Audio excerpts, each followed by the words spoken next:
It's really now out of control. Kelsey, thank you. For more on this, let's now bring in Jonas Du. He is a Columbia University student and editor-in-chief of the Columbia Sundial. Jonas, thanks for being with me. We just heard a little bit from you in Kelsey's report there. Some sound this morning. I understand you yourself were at Hamilton Hall early this morning helping document this takeover by protesters. It's one thing for us to watch the video, but you were there in person. So walk us through what you saw and heard. I think the consensus among the student journalists who were there was, is this actually happening to us? And let me tell you, I was in the library. I was in Butler Library, our main library, finishing an assignment, getting ready for finals. And I step out and it's just uproar. Everybody is outside. People are saying they're about to occupy Hamilton Hall. And instantly I'm like, this is a repeat of the 1968 protest. This is exactly what protesters have done every time they wanted Columbia to make a big change. It's why Columbia is known as the protest school. And so this is definitely an escalation. And so when we were there, it was unreal because these protesters, they really, really believed that they were carrying on the legacy of these historic protest moments and forming human chains and just screaming and yelling. A lot of the times, some, mildly anti-Semitic things, but, more so they were there to, as you can see now, blockading the doors and just smashing the windows in some of the doors and, harassing the students who were there, trying to tell them to stop. And it was just an unreal scene for the last day of class. Yeah, I mean, it's just total mayhem there. I know you're joining us on Zoom. It looks like you're back in your dorm room at this point. Did you leave because you felt unsafe? I mean, what did it feel like personally to be standing there amongst that? I think, the first 2 or 3 hours, it certainly was not the most safe environment, as you can see.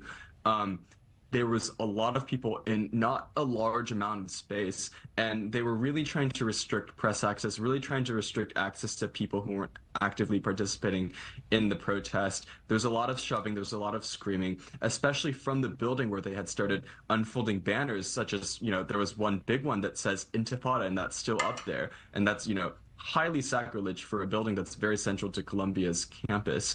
And so I left because, things were dying down a little bit. We were trying to get some rest. But then we ended up, sharing our story with the reporters that were along the street. And now I'm back in my dorm, but I can't even go back on campus. I recently just tried to access campus and I can't even with my Columbia ID because they've locked down the place.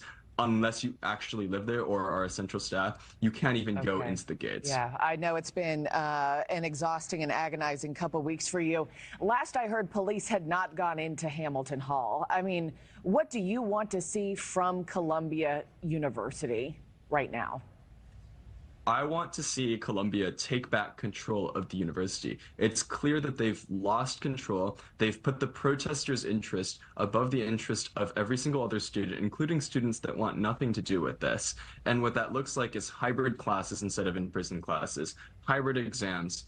It looks like negotiating with the protesters and, sending us daily updates instead of actually asking themselves, why are people upset? Why are especially Jewish students upset at the climate here? And I think it just shows a complete, reversal of the priorities here. And what are you hearing from fellow students and also your own personal take on this? I mean, semester's coming to an end. Do you even want to return to school next year? And what will it take for many students to return? What will have to be in place in order for them to return and feel safe doing so? Well, certainly I'd love to return in the fall to a normal semester. And it's, that's pretty low bar given, what we've seen this semester. And I think what students would like to see is just, protest is okay. Free speech is great. I love when people have political beliefs and they want to be vocal about them and share them even in an outdoor protest.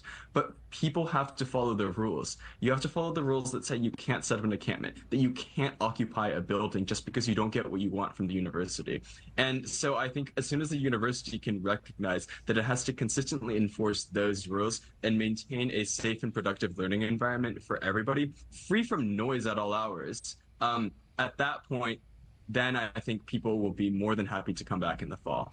Well, Jonas, thank you so much for joining me this morning. I know it's been a busy day for you as you've been documenting everything that's unfolding in real time. We'll check back in soon, and we're thinking of you and your fellow classmates in this time. Thank you.